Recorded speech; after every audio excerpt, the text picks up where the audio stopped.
Hop, assalomu alaykum kanalimiz a'zolari. Bugun sizlar bilan Malta level imtihonida reading part 1 haqida gaplashamiz. Bu qanaqa bo'ladi? Bu vazifa, ya'ni bu yozilib turgan video endi boshlovchilar uchun, ya'ni o'sha reading part 1 haqida endi ma'lumotga ega bo'lmoqchilar uchun bo'ladi. Hop, bunda nima qilasizlar? Read the text, ya'ni matnni o'qiymiz. Hop. Fill in each gap with one word. Ya'ni bizda nima bo'lar ekan? Bo'shliq bo'lar ekan. O'sha bo'shliqni faqat birgina so'z bilan to'ldiramiz ekan. You must use a word which you somewhere in the rest of the text. O'sha siz olgan so'zingiz matnda qayerdadir bor ekan. Demak, o'sha so'z matnning ichidan chiqar ekan. Xo'p, demak matnni o'qib ko'ramiz. An old king built a beautiful stone castle on a hill. Xo'p, qari qirol deyapti, o'sha tepalikda chiroyli toshdan bo'lgan qasr qurdi. Many people say a friendly ghost lives inside it. Ko'plab odamlar u qasrning ichida do'stona arvoh yashashini aytishadi. Visitors go there every weekend. O'sha tashrif buyuruvchilar erga har hafta oxirida borishadi. They want to see the old because they have to meet the friendly who walks through the walls. Hop. Demak, bizda birinchisi chiqyapti, ya'ni topishimiz kerak. Qaranglar. Hop. Ular, ya'ni o'sha Zeybetda kim visitors bo'ladi, ya'ni ular sayyohlar eski nimanidir ko'rishni xohlashadi. Qaranglar, bu yerda old kelyapti. Old nima bizda? Old bizda nima? Sifat. Sifat bo'ladi. Xo'p, endi sifatdan keyin nima olardik? Ot kelish kerak. Demak, ot bo'lish kerak bu narsa. Xo'p, because they have to meet the friendly who walks through the walls. Demak, birda nima bo'lishi mumkin? Mana, birda menimcha kesil shunday olib qo'ysak bo'ldi. Birda javob kesil bo'ladi.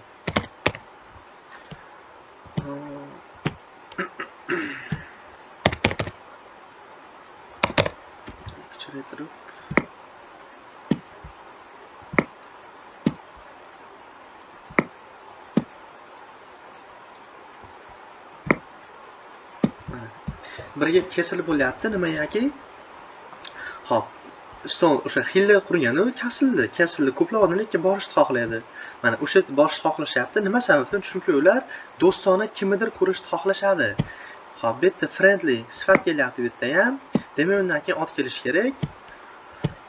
Hop, endi yana gapni e'tibor beramiz. Bu yerda who turibdi. Who. Demak, u qanaqadir shaxs bo'ladi. O'z-o'zidan javob bu yerda nima bo'ladi? Ghost shunday olib qo'ysak bo'ldi. To'g'ri javob ghost bo'ladi. Davom etamiz. Last night, a young boy named Leo went inside. O'tgan tuni deyapti, o'sha Leo ismli bola ichkariga kirdi. He carried a small light in his hand. Suddenly, they saw something with white move. U qo'lida kichkina fonari bor edi. To'satdan nimadir oq harakatda turgan narsani ko'rib qoldi, deyapti. Qaranglar, bizda word order, ya'ni so'z tartibi bor edi. Har doim ega, fe'l, object keladi. Demak, uchga biz qanaqadir ega olamiz. Xo'p, endi nima kelishi mumkin? Menimcha mana boyda qo'ysa bo'lar, chunki qaranglar. A boy, ya'ni bir marta aytayapti, the boy deb ta'kidlayapti o'sha narsani. The qoidasiga, ya'ni the artikliga oid narsa bo'lyapti. Demak, to'g'ri javob bu yerda boy bo'laveradi. Ham gapni mazmuni ham tushunadi shunda.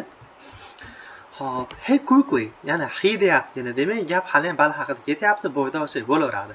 He quickly turned off his and behind the door. Qaranglar. Bizda nima kelyapti? Turn off degan so'z kelyapti. Bu nima degani endi? O'chirmoq. Demak, javob nima bo'ladi? O'zidan o'zi biz light da olaveramiz. Light bo'ladi to'g'ri javob. Hop. The white shape was just a pretty cat.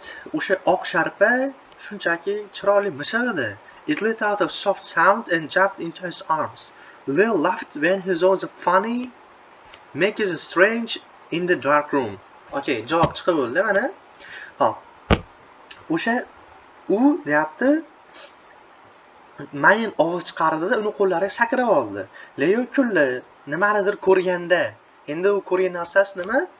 Cat edi. To'g'ri javob demak cat bo'ladi. Hop. Making that strange in the dark room.